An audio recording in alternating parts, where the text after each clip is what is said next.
بسم الله الرحمن الرحيم.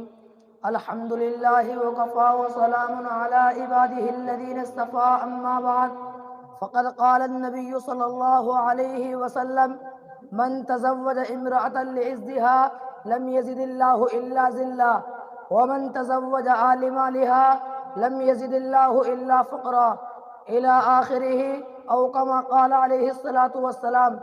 صدر محترم اور گرامی قدر سامعین اکرام، اس وقت میرا موضوع سخن ہمارے معاشرے کا وہ ناسور ہے جس نے زندگی کی بنیادوں کو ہلا کر رکھ دیا ہے، سینکڑوں ہزاروں گھروں کو تباہ و برباد کر دیا ہے اور کتنے ہی جذبات کو مسل کر رکھ دیا ہے.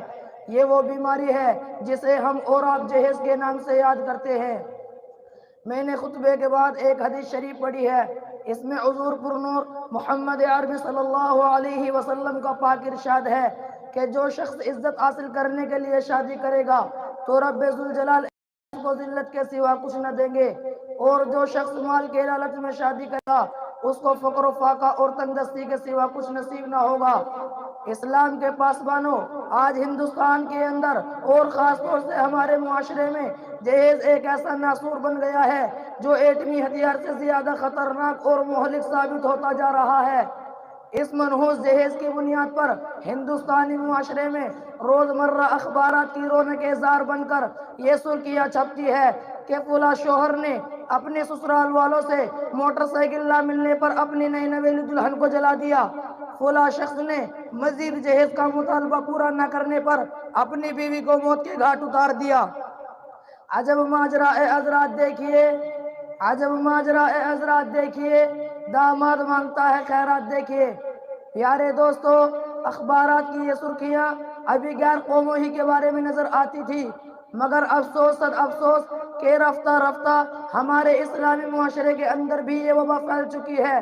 آج اخبارات کے اندر جہیز کے لیے بیٹھ چڑھنے والی کہیں فاطمہ، کہیں رضیہ، کہیں شبنم و فرزانہ اسلامی شریعت کی نام لیواؤں سے یہ کہہ رہی ہے: کاش ہماری اسلامی شریعت کتابوں اور وعظوں کے بجائے عمل میں آ جاتی.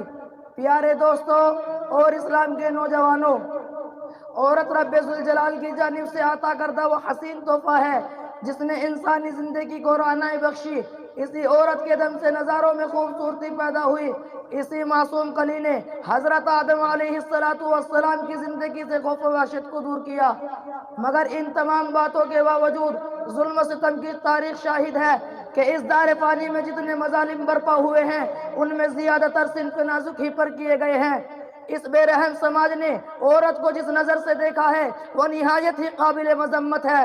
تاریخ عالم ان دردناک واقعات سے بھری پڑی ہے. کبھی حضرت مریم کو دنیا والوں نے متہم کر کے جنگلوں کی خاک چھاننے پر مجبور کیا، تو کبھی نمرود نے اپنی بیٹی کو ایمان لانے کی پاداش میں آگ میں ڈالا، تو کبھی عرب کے جاہل معاشرے نے لڑکیوں کی پیدائش کو اس قدر منحوس تصور کیا کہ ان کو پیدا ہوتے ہی زندہ درگور کر دیا جاتا تھا. محترم حضرات، آج بھی ان معصوم دوشیزاؤں پر ظلم و ستم کے پہاڑ توڑے جا رہے ہیں.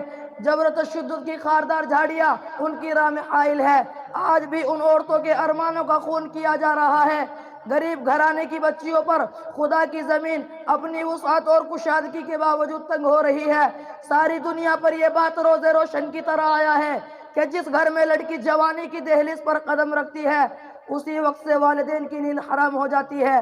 زندگی کا ہر لمحہ سانپ بن کر ڈسنے لگتا ہے. ایک طرف لڑکی کی اٹھتی ہوئی جوانی ہوتی ہے، دوسری طرف جنسی بھیڑیوں کی اٹھتی ہوئی نگاہیں ہوتی ہے، تو تیسری طرف پڑوسیوں کی چیم گوئیاں ہوتی ہے. والدین اس گلاب کے پھول کو سجانے کے لیے جب کسی لڑکے کی تلاش کرتے ہیں تو جہیز کے مطالبات ان کے ارادوں کو وہیں مسمار کر دیتے ہیں. ارے جہیز کے ٹھیکیداروں، کان کھول کر سن لو، ذرا دیکھو، سید الانبیاء تاجدار مدینہ احمد مجتبیٰ محمد مصطفیٰ صلی اللہ علیہ وسلم کی پیاری اور لاڈلی بیٹی حضرت فاطمہ رضی اللہ عنہا کا عقد مسنون کس انداز سے ہوتا ہے کہ جسم پر جو چادر ہے اس میں 16 پیوند لگے ہوئے ہیں، اور بنت رسول ہونے کے باوجود پیادہ پا شیر خدا حیدر کرار رضی اللہ عنہ کے گھر کے جانب روانہ ہو رہی ہے. اور جہیز میں ایک بستر، ایک چکی، ایک تکیہ، 2 مٹکے پر مشتمل مختصر سامان علی مرتضیٰ کو پیش کیا جا رہا ہے. آج ہم یہ کہتے ہیں کہ ہمارا بیٹا ڈاکٹر ہے، ہمارا بیٹا انجینئر ہے، ہمارا بیٹا پائلٹ ہے، ہمارا بیٹا گریجویٹ ہے، ہمارا بیٹا ٹیلی فون آپریٹر ہے، ہمارا بیٹا سعودی عرب میں رہتا ہے، اس لیے ہمیں جہیز میں جہاز چاہیے۔ ارے اولاد پیدا کر کے جہیز کی تمنا کرنے والوں، کان کھول کر سن لو، اگر تمہارا بیٹا ڈاکٹر ہے تو حضرت علی امیر المؤمنین تھے، اگر تمہارا بیٹا انجینئر ہے تو حضرت علی مجاہد تھے، اگر تمہارا بیٹا پائلٹ ہے تو حضرت علی خلیفہ رسول تھے، اگر تمہارا بیٹا ٹیلی فون آپریٹر ہے تو حضرت علی فاتح خیبر تھے، اگر تمہارا بیٹا پیکر سیاست ہے تو حضرت علی پیکر ولایت تھے۔